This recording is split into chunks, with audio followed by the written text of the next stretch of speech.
Boa noite a você que escuta a Rádio Atroz FM. Eu sou Isaac Macedo, estou junto com os meus amigos Luiz e Felipe aqui no Lights em Debate. E no tema de hoje, nós fazemos a seguinte pergunta a você e a nós três que estamos na bancada. A China é um país capitalista? Esse é o tema do programa de hoje. E para você que mora no Brasil ou você que está em outro canto do mundo, mas sim é brasileiro ou tem assim a afinidade com a língua portuguesa, mas é alguém do Ocidente, esse programa é para você, tá? Porque a China, por exemplo, é um país que tem características orientais, né? Logicamente, vive no Oriente, tem toda uma história, toda uma cultura que se difere muito das características ocidentais, ou seja, você que não importa qual seja o seu espectro político, se você é da direita ou se você é da esquerda, você pode achar até que, alguns podem até achar que por ser da esquerda, a China não pode não incomodar tanto assim, mas justamente por essas características, que são características assim de orientais, então toda a sua história, né, a sua história de dominação, que foi feito durante séculos e séculos com altas dinastias, trazem do seu povo uma característica cultural muito diferente de pessoas do Ocidente, ou seja, não importando que espectro político você seja, a China ela vai dar uma incomodadinha em você. Então, você que agora de repente você que é da esquerda e está comemorando a vitória do Joe Biden, e é legítima, a democracia é para isso, né? Que esteja os espectros políticos concorrendo à preferência da população, saiba que também a China pode incomodar bastante os Estados Unidos e também o Brasil, mesmo você tendo discordâncias com a política do presidente Trump. Então, na verdade, isso daqui é um debate para todos, né, independente de espectro político, e é muito importante para você entender o que a China hoje ela representa para, na realidade, puxando sobre fatos históricos, sobretudo a gente pegando do século XX e indo para frente, para a gente entender um pouco mais sobre o que é esse país tão complexo, um país que tem riquezas, um país muito bonito, com uma história muito bonita, porém, politicamente, tem as suas vertentes um pouco complicadas, tá? E então, quero desejar aqui uma boa noite para os meus amigos da bancada, começando pelo meu amigo Felipe. Boa noite, Felipe. Boa noite, Luiz. Boa noite, Isaac. A gente vê muitos comentários, muitos vídeos, até no próprio YouTube, e as pessoas não conseguem responder essa pergunta de forma objetiva. Claro que a gente tem as particularidades desses países, né, países asiáticos, como a China, a gente tem o histórico, até o Isaac vai nos introduzir um pouco do histórico recente aí da China, mas a gente precisa trabalhar, e como o Isaac falou, independente de você ser de esquerda ou de direita, os chineses na China, né, a República Popular da China, né, como eles falam, eles têm seus próprios propósitos. Então, independente de ser o Biden que está lá, ou ser e aqui no Brasil ser um Ciro Gomes, né, ou que a outra hora era aliado, ou ser o Bolsonaro, eles têm seus próprios propósitos, assim, independente do que a gente pensa, do que a gente quer, eles vão trabalhar nesses planejamentos. E a gente vai trabalhar essa questão do Partido Comunista, né, e a gente vai entender por que não tem como alguém conceber que a China é um país capitalista.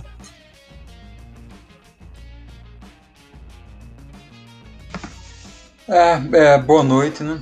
E sobre essa questão aí do que vamos falar hoje sobre a China, a gente percebe que quando a gente vai ver pessoas falando sobre a questão da China, do socialismo, do capitalismo da China, é socialista, é capitalista, a gente vê que existem muitas incongruências, né? Então a gente vai tentar, da melhor forma possível, explicar algumas incongruências que a gente vê aí que não são muito... do que as pessoas falam sobre a China, né, não são muito congruentes, né? Então, pode falar aí, Isaac, Felipe, fique à vontade.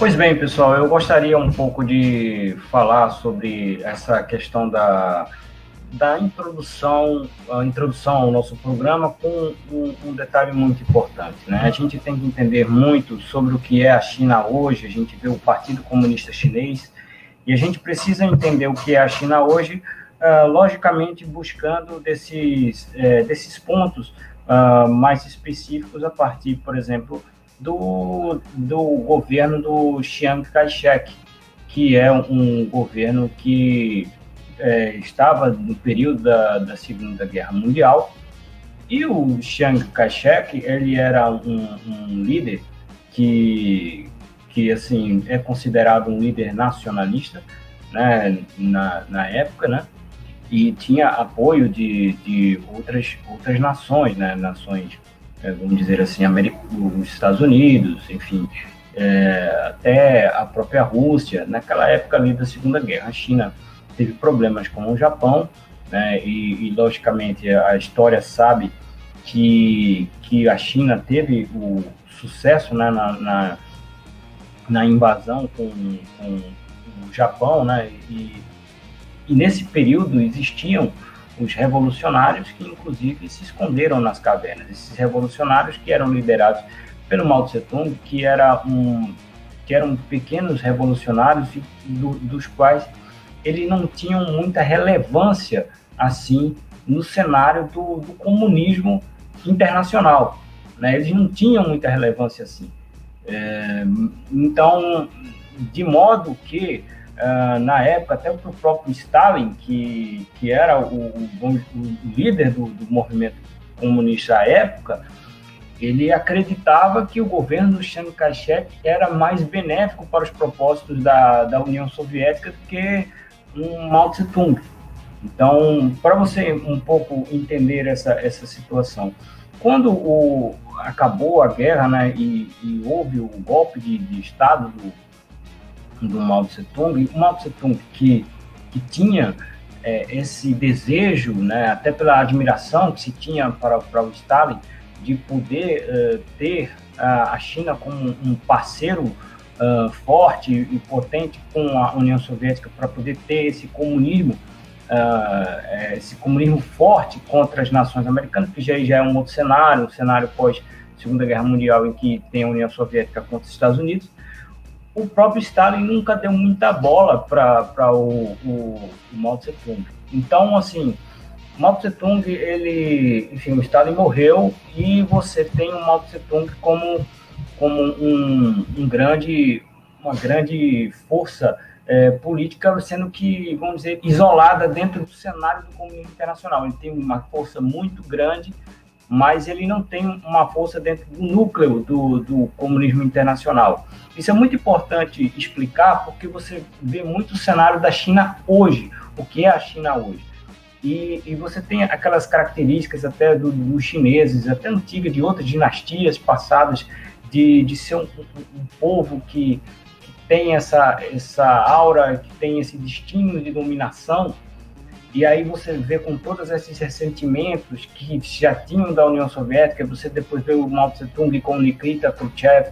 Se você vê hoje o Xi Jinping com o Vladimir Putin, ele também tem suas diferenças. Isso aí é relevante, muito relevante a gente colocar para frente, porque você pode entender o que é a China do Mao Tse-tung.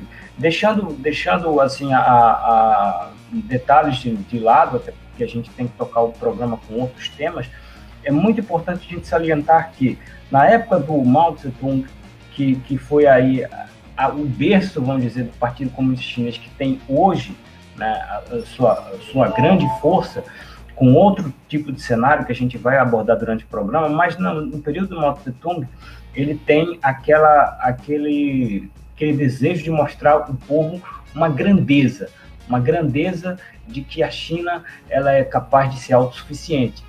Para a China ser autossuficiente, ele foi e lançou um pequeno salto adiante, que era um grande projeto para poder a China se alimentar, né, ter autossustentação em alimentação, mesmo porque a China na época tinha um grande potencial agrícola, mas não era um país que tinha uma indústria muito forte.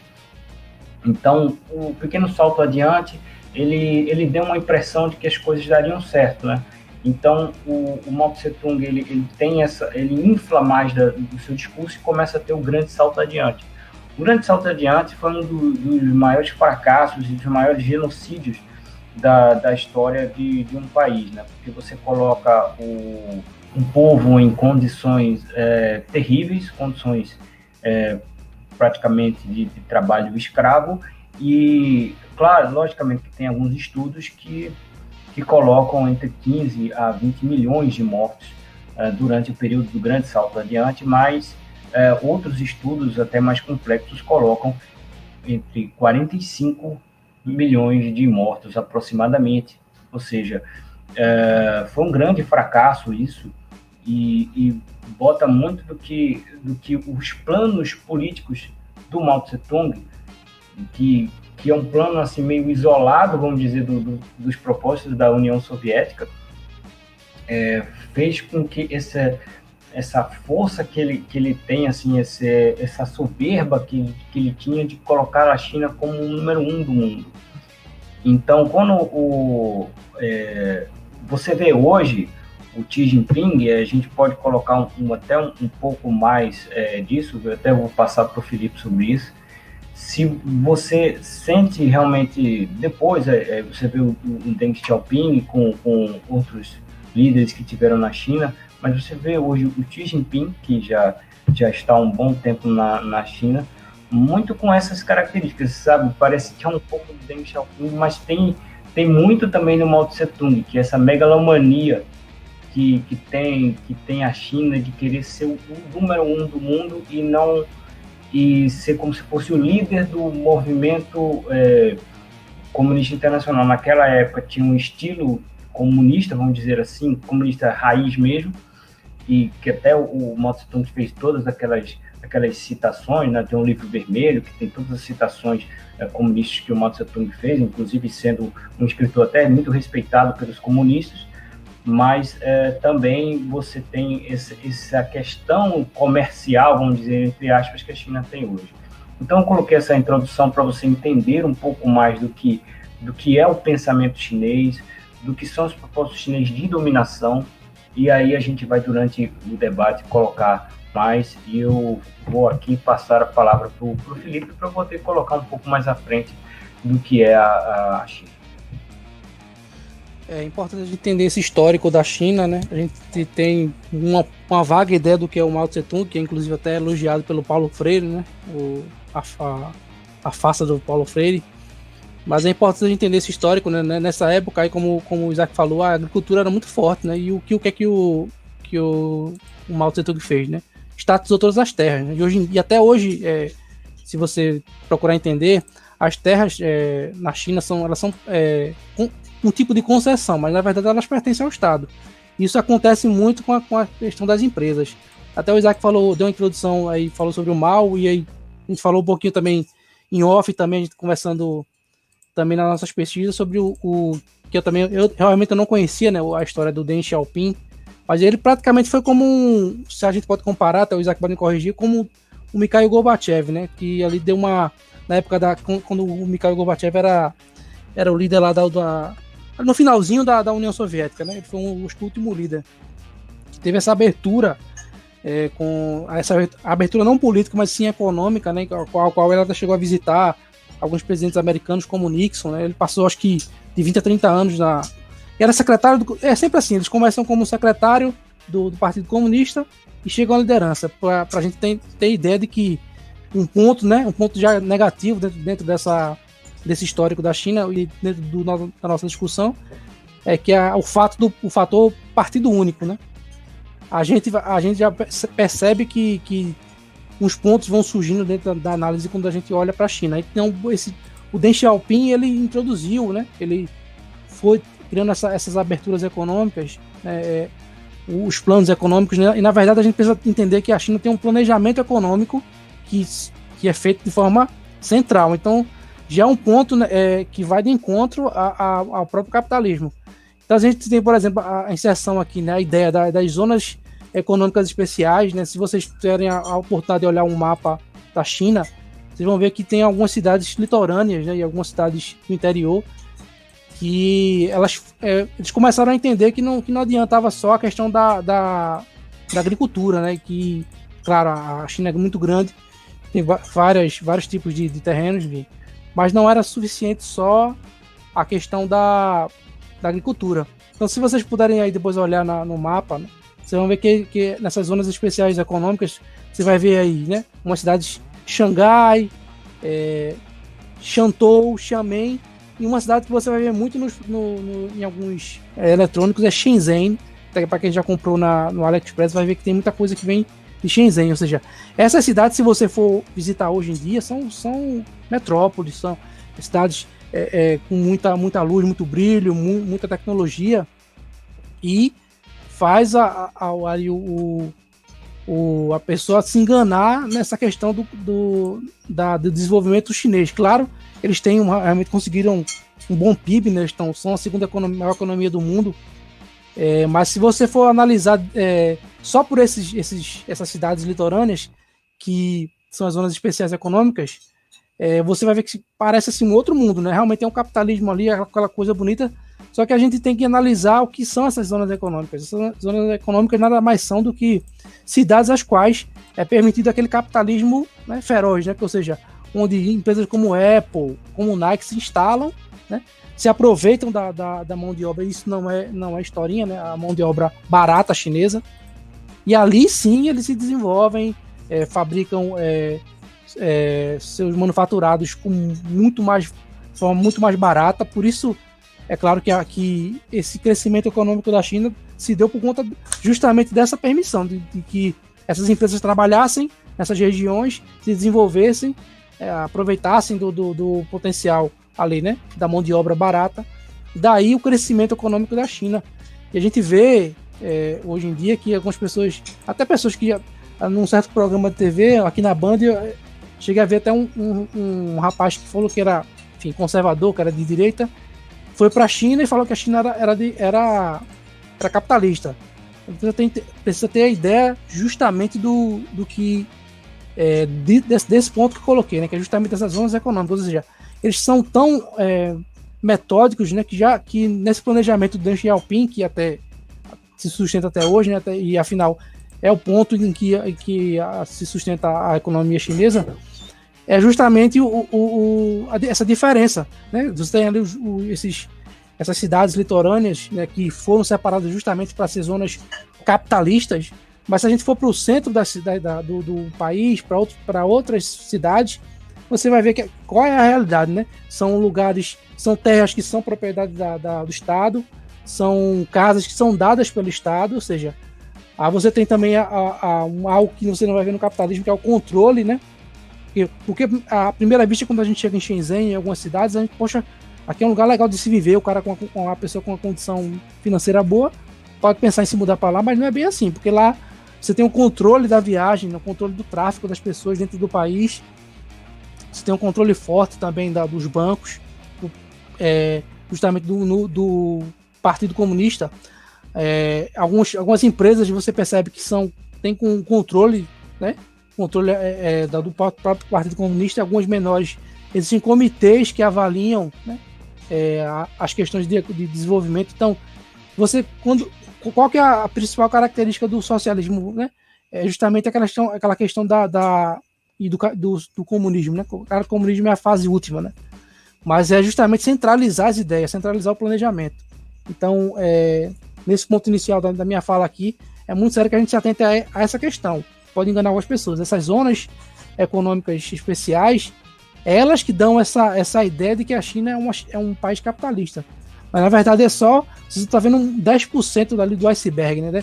O 10, 15% da China. Mas a verdadeira China, mais para os interiores, a gente vai falar um pouco também mais sobre essa questão da liberdade na internet e também da liberdade religiosa. Isaac? Felipe, você até colocou dessas zonas comerciais, isso é muito importante salientar, porque é o seguinte, quando as pessoas, né, quando eu falo você, eu falo das pessoas em geral, quando elas entendem que a China, ela traz produtos, você compra produtos baratos, sempre na sua cidade tem uma lojinha chinesa e tal, e que você compra aqueles certos produtos, até as próprias marcas chinesas, elas têm a sua importância, né, a sua relevância dentro do cenário internacional. Então as pessoas entendem muito como um país capitalista. Mas é importante salientar que até o próprio Marx, né, o Karl Marx, ele era a favor do livre comércio, né?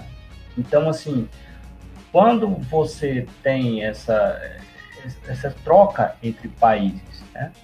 Então, a troca entre países, ela assim, é permitida, vamos dizer assim, pelo comunismo. Nada contra. Estou falando aqui a questão do que ele falou, né? Então, assim, a sensação que as pessoas têm que a China é um país capitalista é justamente porque você recebe produtos da China. Mas o cenário interno ele é diferente do cenário externo. Até porque nenhum país ele vai sobreviver sem ter as questões de importação e exportação, seja ele com regime comunista, socialista ou capitalista. Então, isso é uma coisa que é comum entre esses países. Então, eu acho que essa traz uma grande confusão no cenário, vamos dizer assim, popular, né? De querer poder dizer que a China ela é ou não é. Mas diante desse cenário que o Felipe falou, e até essa questão da introdução que eu tinha feito, traz muito do que a China ela representa como povo, né? Inclusive, até ouvi um relato, por exemplo, não foi eu que ouvi um relato, mas de uma pessoa que tinha comunicado que tinha um amigo chinês aqui no Brasil, e perguntou-se para esse cara, perguntou para o amigo chinês assim, você não se incomoda com a China hoje, tendo o Xi Jinping pressionando o povo, né, colocando todas essas amarras em cima do povo? E o chinês disse, não me incomoda, porque o nosso país ele sempre viveu assim. Se você for pegar a história da China, você sempre tem aquelas dinastias que eram aquele pequeno grupo que mandava. Então, você tem essa meio que questão cultural chinesa. Logicamente que muitos sofrem ali. Mas, por exemplo, se você tivesse um país se tivesse no Ocidente, uma situação como essa, certamente já teriam muitas revoluções, ao contrário do que tem na China e ao contrário do que tem na Rússia, por exemplo, né? Esses países, por ele ter uma uma grande relevância no cenário internacional, um grande problema que muitas pessoas do Ocidente têm em avaliar esses países é que eles avaliam com uma visão ocidental, né? Uma visão, vamos dizer assim, americana, né? Porque a americana, nos Estados Unidos, ele é uma referência de uma sociedade de liberdades individuais, de capitalismo, enfim. Mas o que acontece é que esses países eles têm características muito peculiares a respeito de como eles tratam os países. Mas isso não quer dizer que, se eles têm essas características peculiares, é que nós temos que achar tudo que eles fazem lindo e tudo que eles fazem a gente copiar. Logicamente, tem coisas importantes que eles fazem que são legais a gente trazer, né, para o país. Mas existem todas essas características de povo que eles têm, que fazem com que você, não importa que seja o seu espectro político, você fique de olhos abertos. Não que ele é um grande inimigo, não, mas assim, existem incompatibilidades, existem incongruências que países como China, até como Rússia, e até como os países do Oriente Médio, por suas tradições, por suas características, batem na questão ocidental. Então, você que de repente tem uma preferência pelo socialismo, mas é a favor, por exemplo, de que as pessoas elas possam ter liberdade de expressão e tal, essas pessoas não têm liberdade de expressão na China. Não tem liberdade de expressão. Inclusive, a gente vai falar agora dessa questão da liberdade religiosa e da liberdade na internet da China, com todo o programa, desculpa, o programa que eles fazem, né, de bom comportamento na internet, né, inclusive vou passar para os amigos, inclusive até o Luiz pode falar um pouquinho sobre essa questão das liberdades religiosas, até da questão dos muçulmanos e dos próprios muçulmanos, né, e da questão também dos cristãos na China, que isso é uma questão muito séria, e assim, independente, você pode até não ter uma religião e você achar que esse problema não é com você, mas assim, se não é uma religião, vai ser uma outra coisa que vai tolher a sua liberdade. Então, a questão é a seguinte, eles têm essa questão cultural. O problema é eles espalharem essa questão cultural para o mundo. Isso é um grande problema. E bate, no final das contas, em todo mundo. Então, eu vou passar a palavra para o Luiz, para ele falar um pouquinho mais sobre essa questão das liberdades religiosas que acontecem na China, que não há liberdade alguma ou muito pouca liberdade. Pode falar, Luiz. Então, senhores, teve um certo deputado, que eu vou me restringir a falar o nome dele aqui, que quando ele tomou posse, né, ele e tantos outros tomaram posse em 2019, né, e aí foi um pequeno grupo desses deputados para a China, e um desses deputados teve a felicidade de falar que a China é um socialismo light. Mas a gente sabe que lá na China, né, realmente é ditatorial, né? Eu vou citar um exemplo aqui que realmente acontece lá na China. Lá, como o Felipe falou sobre controle, e o Isaac agora falou sobre questões religiosas, né? Lá, falando sobre o cristianismo, a gente pode falar sobre a questão dos muçulmanos também, né, do Islã, mas sobre a questão do cristianismo, lá, por exemplo, as igrejas, tanto protestantes como católicas, elas podem funcionar. São poucas igrejas, assim, que podem ficar passar o evangelho de uma forma aberta, mas são pouquíssimas igrejas, assim, particularmente a igreja católica, são poucas igrejas católicas que tem lá, né? E quando você vê que tem uma igreja católica, você pode ver que o padre, e isso o PCC pede,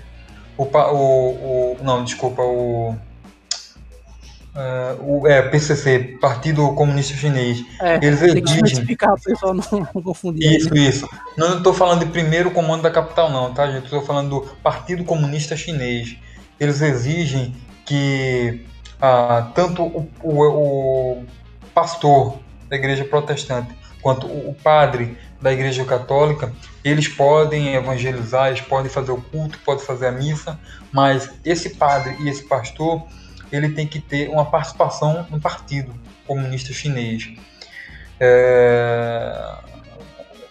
Outra coisa que também, se eu não me engano, agora em 2018, eles atualizaram a lista de reivindicações que eles fazem, né?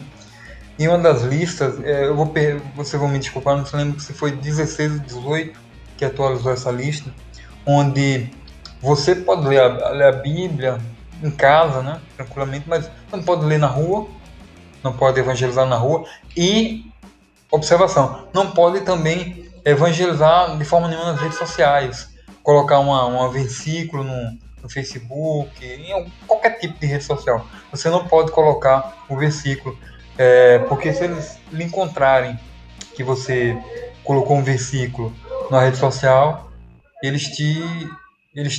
você será com certeza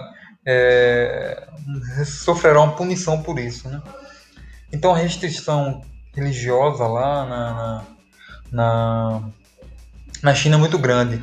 E só para dar uma pincelada aqui aí para o Felipe entrar de vez no assunto, em referente aos islãs, aos muçulmanos, eles ficam uma parte ali do norte, do noroeste, um grupo chamado ali muçulmanos, que me fugiu o nome agora. Felipe, qual o nome? Uigiri. Uigiri, exato. Eles ficam nessa parte aí do norte, noroeste da China, e muitos desses muçulmanos, eles vão para o centro de concentração lá dos chineses. Por quê? Porque eles têm medo que esses muçulmanos possam fazer algum tipo de ataque contra os chineses, né? Então, esses muçulmanos eles não reconhecem o governo chinês, né? E ficam lá naquela parte ali afastada uma parte até montanhosa ali da China, na parte ali ao norte ao noroeste, né? E como os chineses têm medo de que esses muçulmanos possam fazer algum tipo de ataque à China, eles ficam nesse campo de concentração, né? Esse campo de concentração aí. Não todos, mas uma boa parte. Pode falar, Felipe. É importante a gente salientar, né? Aqui estamos entre cristãos, né? Eu sou evangélico, o Luiz e o Isaac são católicos, mas é importante a gente, até de uma forma até interessante, ser surpreendido, porque a gente se fala muito, né? A gente no meio cristão e também pessoas que não são cristãs, sobre essa questão dos islâmicos, né? Dos muçulmanos. A gente tem aquela questão lembra de episódios como Charlie Hebdo, né?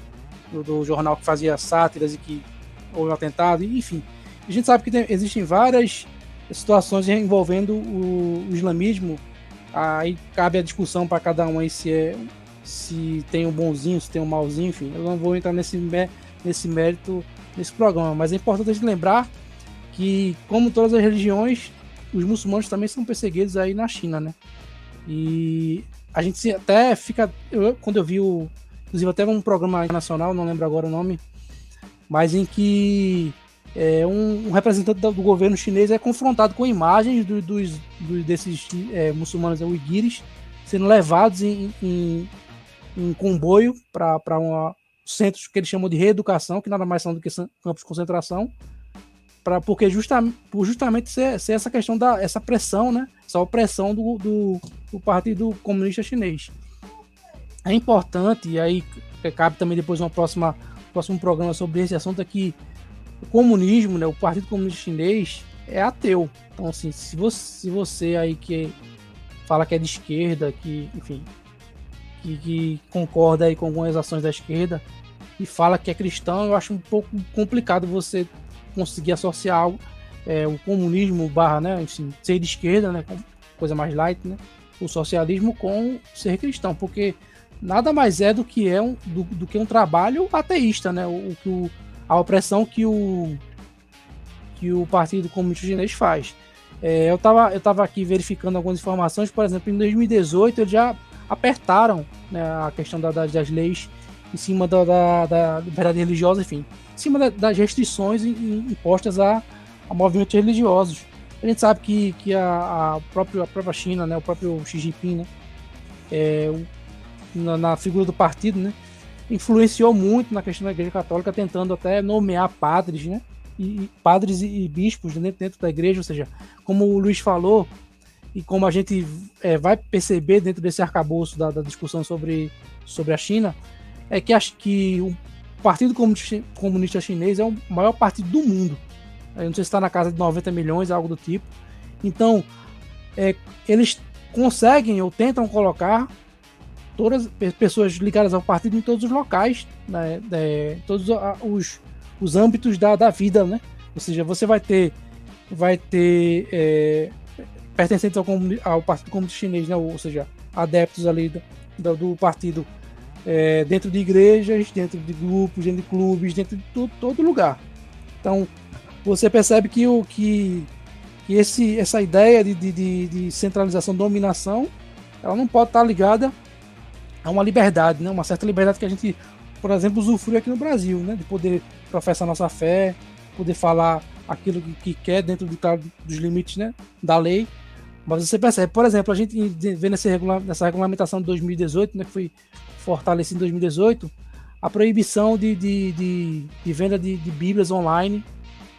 Você tem aí essa questão da polícia, enfim, dos aparatos legais aí entrando em grupos, né, religiosos e fazendo questionamentos.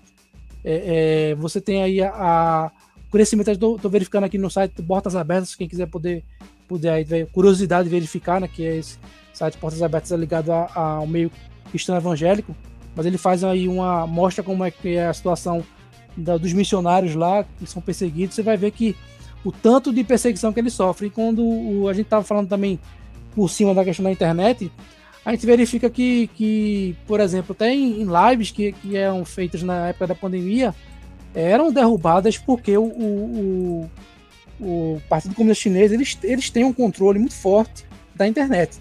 Eles tem praticamente órgãos que trabalham só nesse controle da internet. A gente tem pessoas que sumiram, né? Aí cada um pensa do que quiser. Sumiram após críticas feitas ao Partido Comunista Chinês. Então, assim, a gente verifica que essa perseguição religiosa da China nada mais é do que o que o comunismo prega, que é justamente o ateísmo. Tanto é que você percebe que até em certos locais eles derrubam cruzes, né? Por exemplo, um exemplo na área da tecnologia por exemplo, jogos, né? Você percebe aí o PUBG, por exemplo, né? Que alguns podem jogar a versão online, a versão light no celular ou no computador, na Steam, enfim, para quem joga, vai perceber que as igrejas que são retratadas no jogo não têm cruzes. Então você vê nos pequenos detalhes que o Partido Comunista Chinês está em todos os lugares. Tá? É importante a gente entender que onde não há liberdade não tem como haver capitalismo, né? Porque já que eu não sou aqui um profeta do capitalismo, mas a gente percebe que são 3 pontos ali que a gente entende que há capitalismo, né? É o livre mercado, a propriedade privada, né? E a multiplicação de riquezas. E a gente vê que o livre mercado na China não há, porque se há um comitê ou há um controle ali do partido naquilo que é feito, naquilo que é colocado no planejamento central, você não tem um livre mercado. Muito embora a gente tem que também ter a maturidade de entender que o socialismo ou o comunismo ele não sobrevive por si só, como ideia própria. Até porque, no fim das contas, você vai ter que ter um tipo de comércio para movimentar a economia. Então, por definição, né, o socialismo ou o comunismo, né, a sua forma mais grave, ele não é aplicável na realidade, né? O que acontece é que é feito uma forma de ter um comércio, né, como a China, acho que é o caso mais de sucesso, né? O do maior sucesso no mundo. Porém, o que acontece? Para ter esse sucesso nessa empreitada, existe aí o autoritarismo. Então, não tem como você chegar nesse método aí da China sem o autoritarismo. Então, você percebe que o capitalismo tem o livre mercado, a propriedade privada e a multiplicação de riquezas. O livre mercado na China não existe, né? A propriedade privada é relativa, já que o Estado é dono das terras. A multiplicação de riquezas ela acontece com o controle do Estado. Ou seja, você vai ter a figura de milionários, enfim, bilionários, só que como exemplo do Jack Ma, né, que é o proprietário aí, do dono do Alibaba, né, que é uma fintech, né, que é inclusive também dono da AliExpress, em que se teceu críticas à gestão do Partido Comunista, sumiu, parece que depois de 3 meses apareceu. Então você vê que esses milionários não são bem autônomos, não. Você vai percebendo aí pontos em que fica meio estranha a história. Inclusive também tem um outro milionário, que eu não vou me recordar o nome, que ele também estava bolando aí um documentário sobre o próprio Mao Tse-tung, e que de repente também aconteceu dele falecer, né? Sem contar também nas diversas histórias em relação ao aparecimento da gripe chinesa, né? Ao qual pessoas que denunciaram sumiram. Então você percebe que onde não há capitalismo, não há liberdade, não religiosa nem econômica. Então você vai começando a ligar os pontos aí para que você perceba que não tem como a gente dizer que na China há um capitalismo, né? Tem alguns que falam socialismo aí capitalista, enfim, uma bobagem dessa, né, que é o quadrado redondo, né? Mas a gente percebe que dentro dessa falta de liberdade econômica e religiosa e outras liberdades, você vai percebendo que não tem um capitalismo genuíno, que tem aí uma forma de governo que conseguiu se sustentar através do autoritarismo.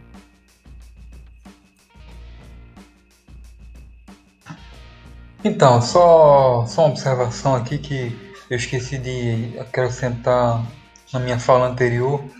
A gente está falando aqui, né, sobre liberdades, né, que lá na China a gente consegue enxergar que não existe liberdade econômica, liberdade religiosa, liberdade na internet, não existe. Se alguém vier e disser para você que lá na China existem liberdades, que lá o governo chinês respeita a liberdade do indivíduo, isso não é fato, isso é mentira. Uma observação que eu queria colocar aqui é que, como o Felipe falou aí, né, lá na China, o governo entra nas igrejas, né, partindo dessa questão religiosa, eles entram nas igrejas, né, e falam assim, olha, você pode evangelizar aqui, pode evangelizar, não tem problema nenhum, mas tá vendo aquela cruz ali? Você vai ter que tirar e colocar a foto de Mao Tse Tung, né? Ou Xi Jinping, né? E outra coisa, outro ponto aí para o Isaac também continuar. Quando o governo chinês ele desconfia que aquele padre ou aquele pastor está falando coisas que vão de encontro ao que eles acreditam, vão de encontro ao que eles não querem que o morador chinês, o chinês saiba, ele manda um agente do governo para se infiltrar lá na igreja, para ouvir o que se aquele pastor, se aquele padre está seguindo as recomendações do governo chinês, né?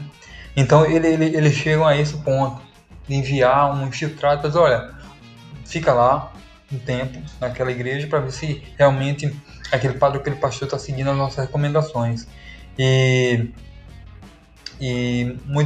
se não estiver seguindo, né, aí aquela pessoa é punida, né? E outra coisa, se vê uma coisa bem engraçada, assim, engraçado não, né, mas interessante, às vezes o pastor ele não pode estar todo dia nas igrejas.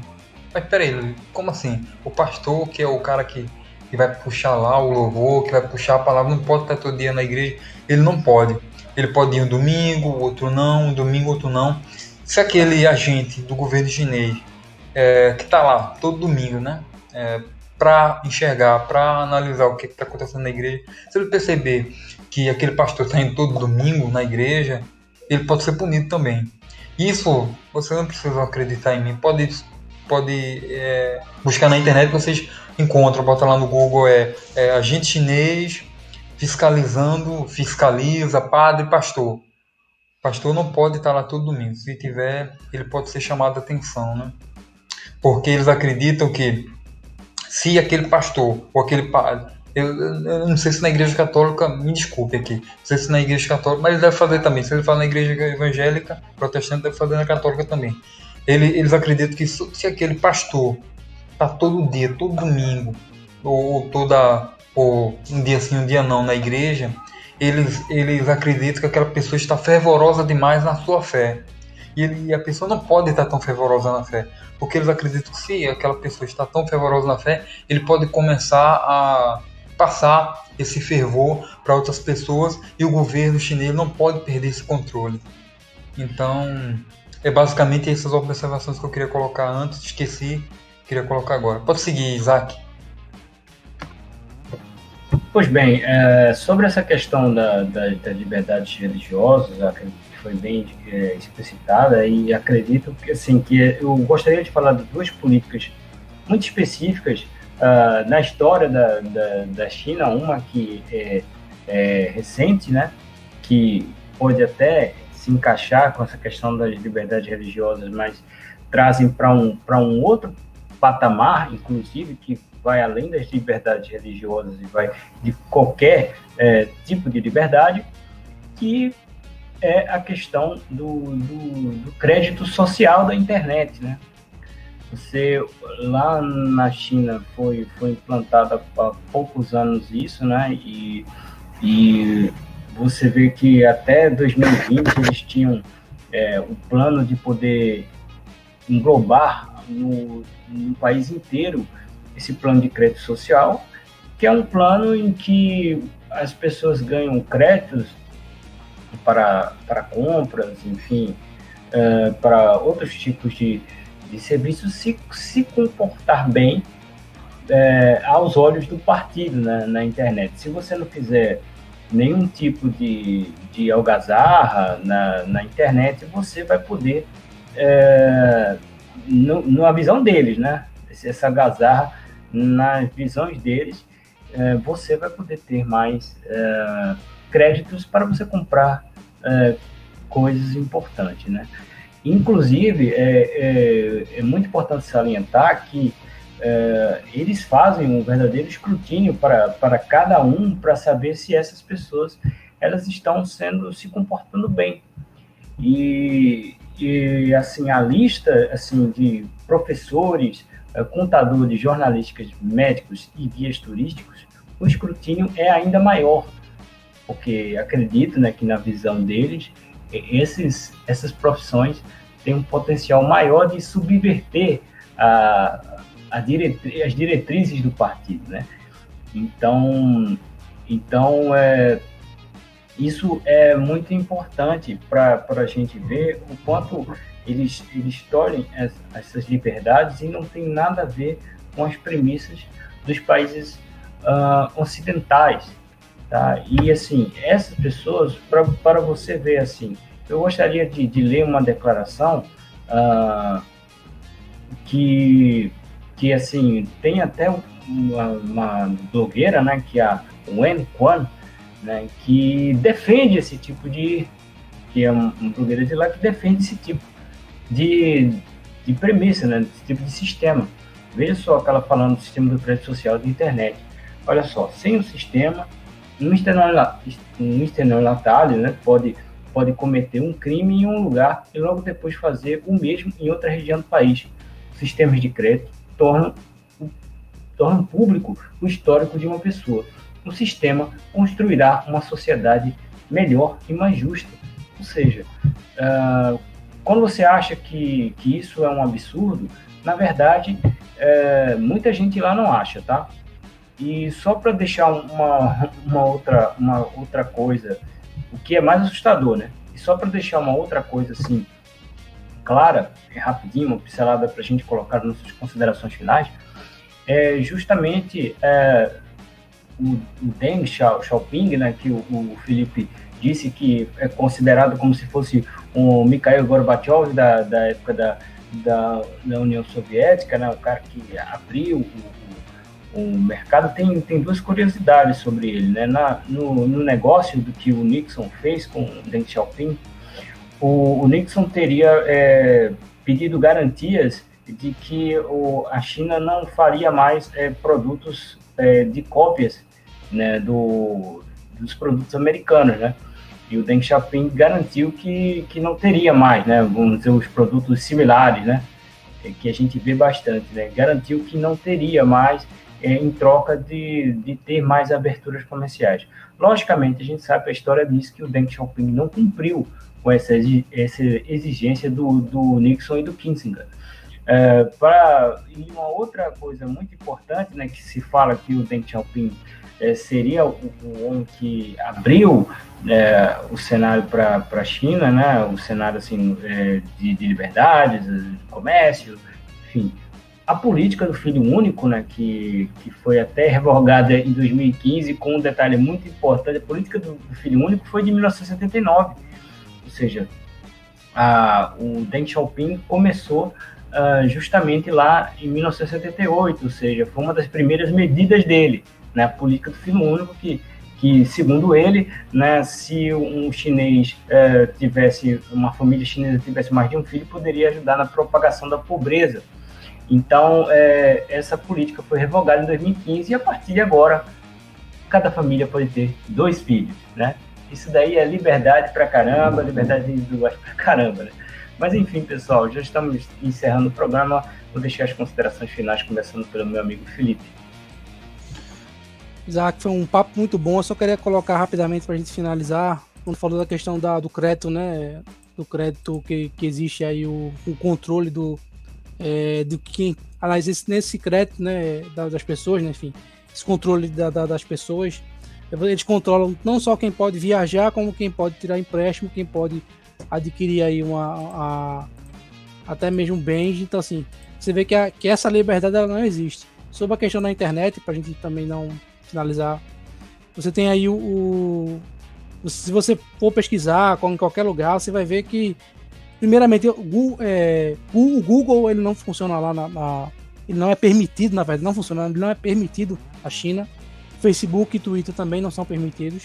O que acontece lá é o que a gente já até, para você poder acessar um conteúdo de outro site, de outro país que tem a limitação de região, a gente já sabe, ou alguns não sabem, mas se usa VPN, né, que é um tipo de rede privada que mascara o seu acesso. Então, os chineses, para poder utilizar o Facebook, o Twitter que a gente usa aqui normalmente, que são empresas também privadas, elas são proibidas lá porque para eles vai se disseminar algum pensamento que até mesmo possa ser revolucionário contra o governo. Então você vê que essa liberdade ela não existe. Tanto a questão do controle estatal no que você faz, para onde você vai, essa questão financeira, quanto na internet. E um aplicativo que é muito utilizado lá é o WeChat, né? O WeChat é um aplicativo de rede social que faz inúmeras coisas, inclusive pagamentos, né? Então, se você não enxerga que há mais controle que isso, eu não sei assim, o que a gente pode ser mais claro para a gente perceber que o governo chinês, o capitalismo chinês, ele não existe, né? É um comunismo que só sobrevive com as delícias do capitalismo, né? E para finalizar, passar para o nosso amigo Luiz para suas considerações finais também. E eu queria, para finalizar aí esse debate bacana que a gente teve hoje, espero que esse debate tenha esclarecido algumas coisas para as pessoas que acompanharam, né, esse programa. Queria divulgar nossas redes, né? Se você gostou desse programa, do que a gente falou aqui, sobre o que a gente abordou, a gente aborda diversos assuntos no nosso canal lá no YouTube. É só você colocar lá no YouTube, Canal Lights. Aí você se inscreve lá, clica no sininho, né? Clica no sininho para receber os nossos vídeos quando a gente estiver online. No YouTube, Canal Lights. Canal Lights, você pode ir lá ver. Temos diversos vídeos sobre diversos temas, né? E lá você pode nos acompanhar. Outra rede social também que eu quero divulgar, estamos no Instagram também, Canal_Lights. Canal_Lights é o nosso Instagram, né? E lá você vai poder acompanhar a gente também nas nossas divulgações, né? Sobre lives, sobre temas, sobre abordagens. No Instagram, Canal_Lights.